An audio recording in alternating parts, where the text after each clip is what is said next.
केंद्र सरकारची रोजगार हमी योजना कधी काळी शेतकऱ्यांसाठी नवसंजीवनी ठरलेली होती. मात्र शासनाच्या जाचकाठीमुळं आता हीच केंद्र शासनाची रोजगार हमी योजना शेतकऱ्यांच्या नैराश्याचं कारण बनत आहे. आणि त्याला कारण ठरले आत्ता रोजगार हमी योजनेमध्ये जी स्पर्श प्रणाली लागू झालेली आहे त्या स्पर्श प्रणालीमुळं शेतकऱ्यांचं लाखो रुपयांचं नुकसान झालेलं आहे. अनेक विहिरी गोठे याचे पैसे गेल्या अनेक महिन्यांपासून बाकी आहेत. मला सांगा, आता पंचायत समितीमध्ये सगळे सरपंच बसले, तुम्ही बाहेर उभे आहेत, काय अडचण येते तुम्हाला? आम्हाला घरकुलाचे आमचे 15,000 भेटले, मास्टर दिले, लोन करू उडाला तरी पैसे भेटले नाही. पुन्हा कोठ्याचे शेडचे त्याचे 24-26 महिने झाले जवळपास. नाही, पण आता तुम्ही शेतकरी म्हणून इथे आलेले आहात.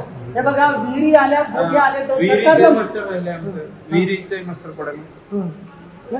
सरकार तर म्हणतं की आम्ही आता रोजगार हमी योजनेतून शेतकऱ्यांना गावातच काम आणि कामाप्रमाणे दाम द्यावे. काय म्हणण्यात काय हे नाही. काय काय नुकसान किती होतं तुमचं? तुम्ही अगोदर बरंच पैसे लावले. नुकसान, आम्ही 3 ते 4 लाख रुपये विहिरीला लावले, एकही मास्टर आला नाही. पुढे पाहू. बरं, किती किती किती दिवसामध्ये तुम्ही विहीर कंप्लीट केली, बिल केव्हा दाखल केलं? 15 महिने लागले असतील जवळपास. हिंगोलीच्या पंचायत समिती कार्यालयामध्ये मी आहे, गट विकास अधिकाऱ्यांच्या चेंबरमध्ये आहे. हे सगळे जे सरपंच आहेत हे या ठिकाणी बसलेले आहेत. स्पर्श प्रणाली ही सगळ्यात मोठी अडचण झालेली आहे. FTPO झालेली आहेत, मात्र फंड या ठिकाणी मिळत नाहीये. आणि सरपंचांनी आता गट विकास अधिकाऱ्यांचं चेंबर या ठिकाणी गाठलेलं आहे. खरं तर रोजगार हमी योजनेमधनं गोठे बांधलेत, विहिरी बांधल्यात, मात्र पैसे पडत नाही. तुम्ही कशासाठी आले? तेच आम्ही मॅडमच्या लक्षात आणून त्यासाठी आलो सोडायला की बाबा पैसे पडत नाहीत. आता ते अनेक कारण द्यायला आम्हाला, हो. त्याच्यामुळे आम्ही त्यांना जॉब विचारलं. बर, हो. माझ्यासोबत काही ज्येष्ठ सरपंच आहेत. पूर्वी रोजगार हमी योजना ही नवसंजीवनी ठरलेली होती, मात्र आता विहिरी बांधलेत, गोठे बांधलेत, अकुशलचं पेमेंटही निघत नाही, कुशलचं पेमेंटही निघत नाही. कोणतंच कुशल अजूनही मी निघालेलं नाहीये. अकुशल बी नाही, कुशलचं नाही, सध्याचा आता मास्टर बी चालू नाहीये. नाही, पण आता गट विकास अधिकाऱ्यांच्या कॅबिनमध्ये असं येऊन बसल्यावर तुमची कामं होतील का? आम्ही हा महाराष्ट्र स्तरावरचा प्रॉब्लेम आहे. तर तुम्ही सरकारला काही सरपंच परिषदेच्या वतीने विनंती केलेली आहे का?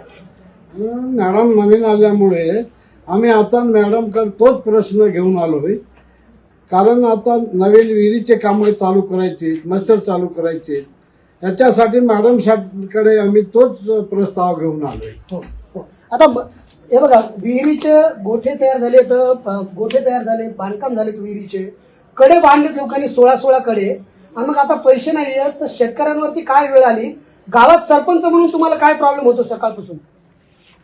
वारंवार घरकुलाचे प्रश्न उभारतात, कारण की त्याच्यात बी मास्टर मध्ये पैसे पडत नाहीत लोकांचे. आणि कसं झालेलं आहे की जे आता आपण विहिरीच्या असतील, जे पेंडिंग विहिरी आहेत, ते मास्टर चालू करण्यासाठीच तगादा होत आहे. नाही, पण आता शेतकऱ्यांना एक शाश्वत पाण्याचा पुरवठा व्हावा म्हणून विहीर मिळाली, शेतकऱ्यांनी विहिरी बांधल्या, कुशल जे आहे स्किलचे पैसे हे स्वतः टाकले, तर पण आता पैसे मिळत नसल्यामुळं शेतकऱ्यांवरती काय अडचण आहे? शेतकऱ्याला एकच आहे की पाणी मिळत नाही, त्यासाठी गव्हर्नमेंटने जे विहिरी दिल्यात मंजूर करून, त्या विहिरी लवकरात लवकर कंप्लीट झाल्या किंवा त्याचे पैसे मिळाले तर पाणी साठा होईल. माझ्यासोबत काही गावातील अजून तरुण सरपंच आहेत. सरपंच म्हणून तुम्हाला शेतकरी काही त्रास देत आहेत का? सकाळी झोपेतून उठायच्या अगोदर लोक घरी येऊन बसायला लागलेत, कारण त्यांनी 2-2 वर्षापासून विहिरीचं काम पूर्ण केलेलं आहे. आणि जे आपण मुख्यमंत्री असो की पंतप्रधान यांनी या मागच्या याच्यामध्ये लोकसभेच्या अधिवेशनामध्ये सांगितलेलं आहे की बाबा प्रत्येक माणसाला 150 दिवस काम मिळायला हवं. परंतु मला सांगा आता की उन्हाळ्याचे 2 महिने तर संपत आलेले आहेत आणि अजून असंच जर हे काम म्हणजे सुरळीत नाही पार पडलं तर 150 दिवस काम कसं मिळणार? आणि लोकांची अडचण अशी आहे की आता आम्ही 4 वर्षापूर्वी पांढरा रस्ते केलेत, त्यांचं कुशल बिल सुद्धा मिळायला आम्हाला अडचण येत आहे. मागच्या महिन्यापासून काय झालं, व्हिडिओ बदलत राहिले, त्यांच्या डीएसच्या अपडेट झाल्या नाहीत विहीर गोठे आणि गोठ्याचं तर त्यांचं म्हणणे चालूच करायचं नाही. गोठे बंद केलेत, नवीन विहिरी बंद केल्या, जुन्या विहिरीचे मस्टर काढत नाहीयेत. आणि मला काय वाटतं, मॅडम आला तेव्हापासून त्याचा फॉलोअप घेत आहेत, परंतु त्यातून आउटपुट निघत नाही. कारण खालचे लोक जे कर्मचारी आहेत त्यांना जसा रिस्पॉन्स द्यायला पाहिजे तसा रिस्पॉन्स मिळत नाही. आणि नेमकं मीटिंग मध्ये काय घडतंय हे पण सरपंच लोकांना कळलं पाहिजे ना.